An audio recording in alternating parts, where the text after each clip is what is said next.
Hello friends, नमस्कार। आज हम संविधान के बारे में पढ़ेंगे। उसका ऐतिहासिक विकास कैसे हुआ है और संविधान का परिचय क्या है। क्योंकि जो पूरे भारत में और पूरे देश में किसी भी देश का जो शासन है वो संविधान के अनुसार ही चलाया जाता है। तो हम एक छोटे से परिचय से शुरू करते हैं कि संविधान का परिचय। कॉन्स्टिट्यूशन मुख्यतः लैटिन भाषा का शब्द है जिसका आशय है महत्वपूर्ण विधि। संविधान की परिभाषा: संविधान वह बुनियादी नियमों का संग्रह है जिसके अनुसार किसी देश के शासन का संचालन होता है। ऐतिहासिक तथ्यों के आधार पर साधारणतः बेबीलोनिया हम्मुराबी संहिता को संविधान की उत्पत्ति का महत्वपूर्ण स्रोत माना गया है। आधुनिक भारत का सबसे महत्वपूर्ण स्रोत 1776 का अमेरिकी संविधान है। अमेरिकी संविधान को आधुनिक युग का पहला लिखित संविधान माना गया है। साधारणतः संविधान को किसी राज्य व्यवस्था व शासन व्यवस्था के लिए नियमों व मार्गदर्शनों का एक लिखित दस्तावेज माना गया है। इंग्लैंड का संविधान अलिखित संविधान है, इसलिए इंग्लैंड के संविधान को संयोग और बुद्धिमत्ता का शिशु कहा गया है। संवैधानिक सरकार वह होती है जो संविधान के उपबंधों के अनुसार संगठित, सीमित और संचालित होती है। अर्थात संवैधानिक सरकार से आशय सीमित सरकार से है, एक ऐसी सरकार जो कानून द्वारा नियमित व संचालित होती है, किसी भी व्यक्ति की इच्छाओं के द्वारा नहीं। साधारणतः संविधान को किसी राज्य व्यवस्था व शासन व्यवस्था के लिए नियमों व मार्गदर्शनों का एक लिखित दस्तावेज माना गया है। इंग्लैंड का संविधान अलिखित संविधान है, इसलिए इंग्लैंड के संविधान को बुद्धिमत्ता का शिशु कहा गया है। इसी तरह से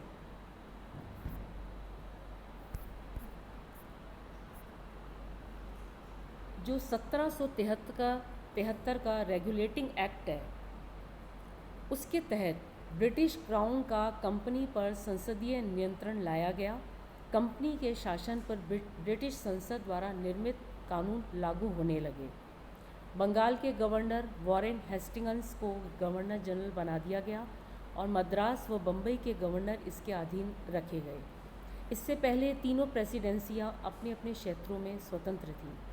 गवर्नर जनरल की सहायता के लिए 4 सदस्यीय कार्यकारिणी बनाई गई, जिसके सारे निर्णय बहुमत से किए जाते थे। कलकत्ता में एक सर्वोच्च न्यायालय की स्थापना सन 1774 में की गई, जिसमें मुख्य न्यायाधीश हाइट चैम्बर और लिमेस्टर को रखा गया। इसके विरुद्ध अपील लंदन की प्रीवी काउंसिल में की जा सकती थी। इसका अर्थ ये है कि भारत में जो शासन किया जाता था वो ब्रिटिश संसद के द्वारा संचालित किया जाता था। शासन को चलाने के लिए बोर्ड ऑफ कंट्रोल और बोर्ड ऑफ डायरेक्टर बनाए गए और व्यापार की सभी सूचनाएं क्राउन को देना सुनिश्चित किया गया। बोर्ड ऑफ डायरेक्टर को यह निर्देश दिया गया कि वे प्रतिवर्ष अपने वार्षिक आमदनी और खर्च का ब्यौरा ब्रिटिश संसद के समक्ष प्रस्तुत करें।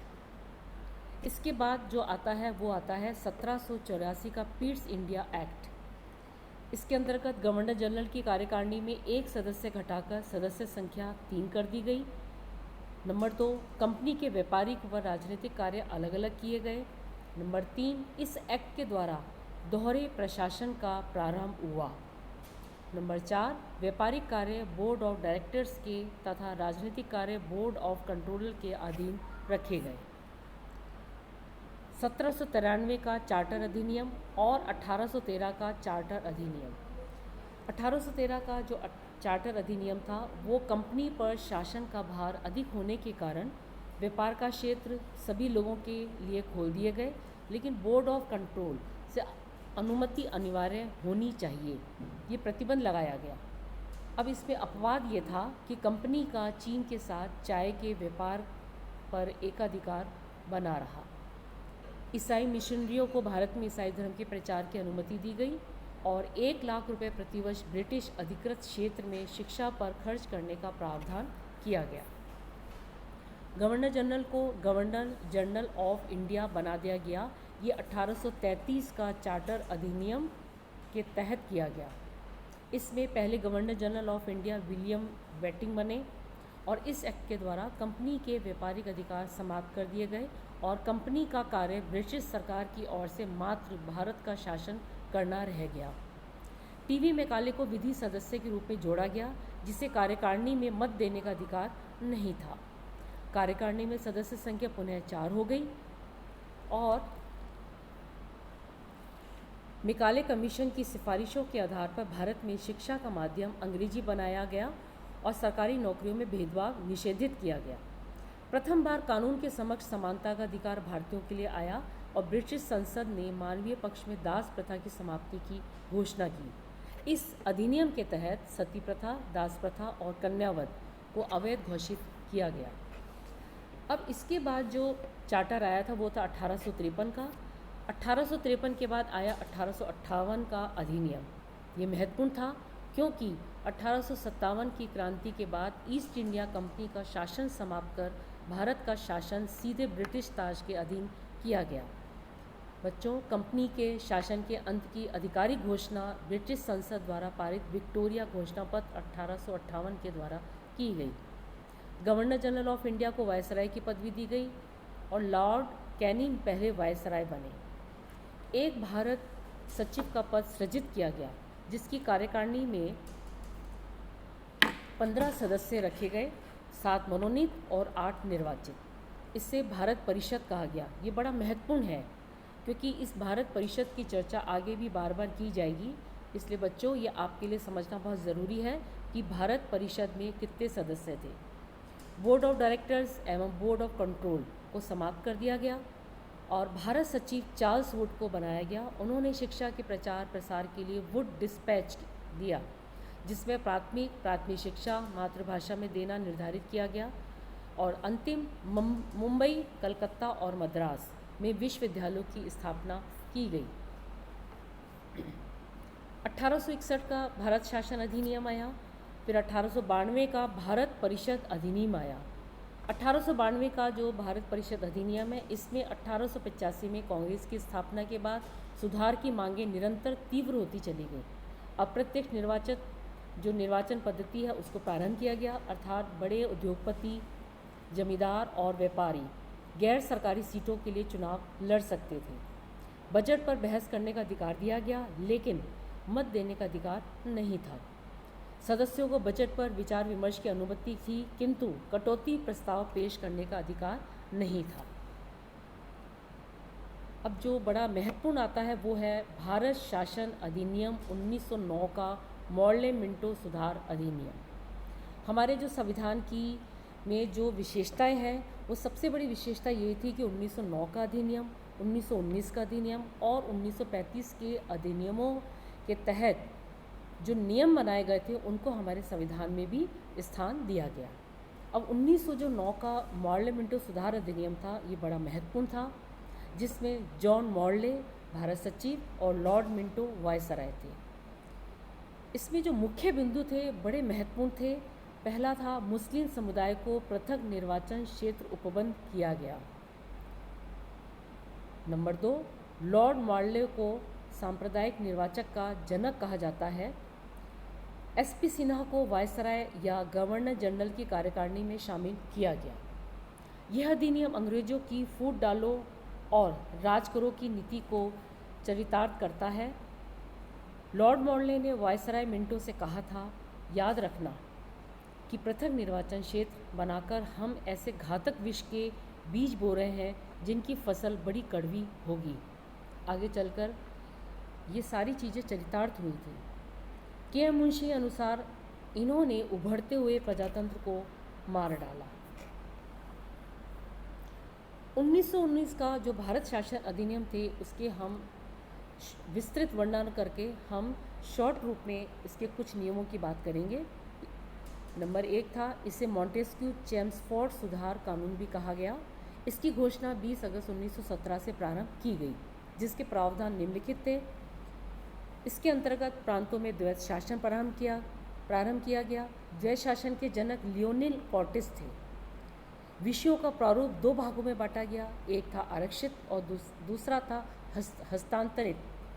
आरक्षित विषयों पर गवर्नर जनरल और उसकी कार्यकारिणी का शासन था, जो किसी के प्रति उत्तरदायी नहीं थी।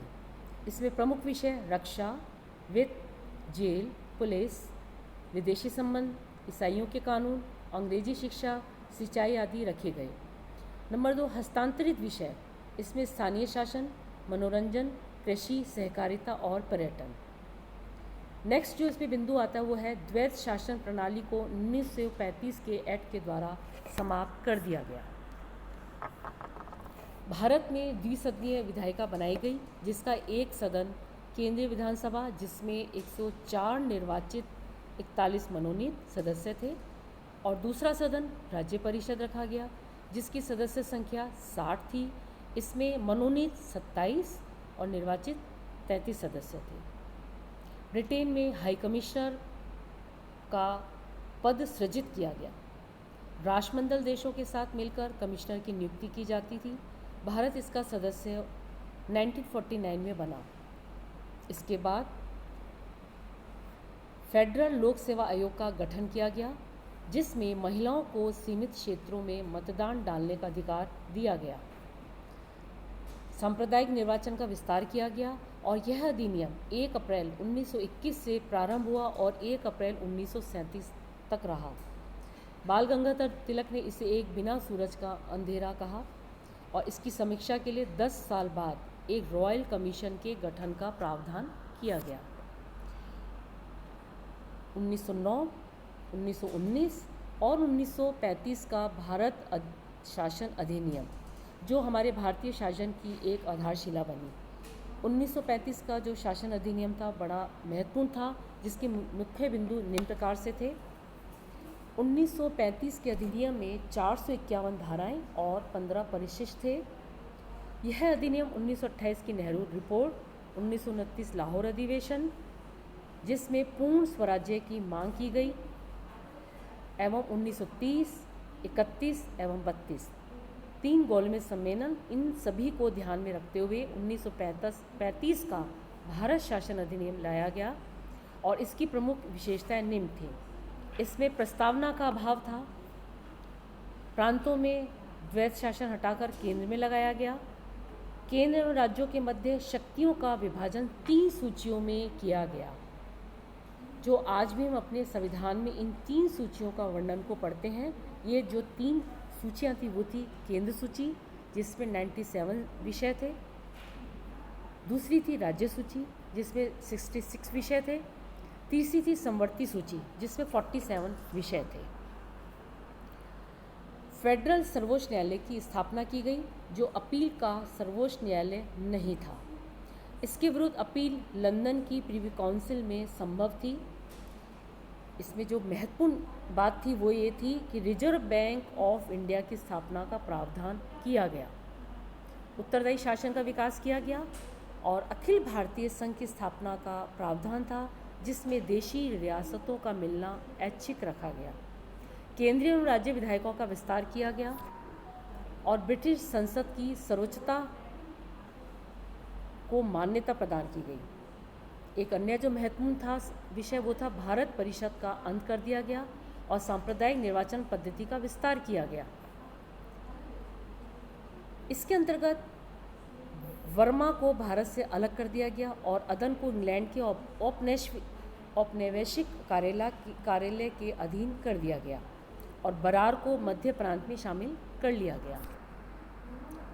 अब भारत शासन अधिनियम 1947 का आता है, जिसमें 1947 में भारत को आज़ादी मिली। ये बड़ा महत्वपूर्ण था और इसमें ब्रिटिश प्रधानमंत्री क्लीमेंट एटली और तात्कालिक वायसराय लॉर्ड माउंटबेटन की योजना पर आधारित यह विधेयक 4 जुलाई 1947 को ब्रिटिश संसद में पेश किया गया और 18 जुलाई 1947 को शाही संतुति मिलने पर यह विधेयक अधिनियम बना।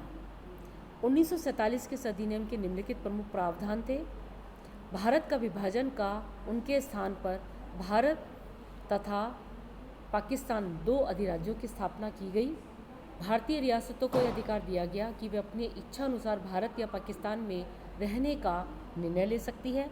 जब तक दोनों अधिराज्यों में नए संविधान का निर्माण नहीं करवा लिया जाता, तब तक राज्यों की संविधान सभाओं को अपने लिए कानून बनाने का अधिकार होगा।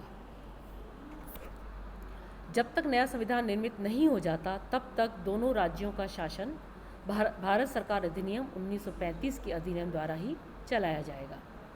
दोनों अधिराज्यों के पास ये अधिकार सुरक्षित होगा कि वे अपनी इच्छानुसार राष्ट्रमंडल में बने या उनसे अलग हो जाए। नेक्स्ट, ब्रिटेन में भारत मंत्री के पद को ख़त्म कर दिया गया और 15 अगस्त 1947 से भारत और पाकिस्तान के लिए अलग अलग गवर्नर जनरल कार्य करेंगे। जब तक प्रांतों में नए चुनाव नहीं कराए जाते उस समय तक प्रांतों में पुराने विधानमंडल कार्य कर सकेंगे। इस अधिनियम के अनुसार ब्रिटिश क्राउन का भारतीय रियासतों पर प्रभुत्व भी समाप्त हो गया और 15 अगस्त 1947 को सभी संधियां एवं समझौते समाप्त माने जाने की घोषणा की गई।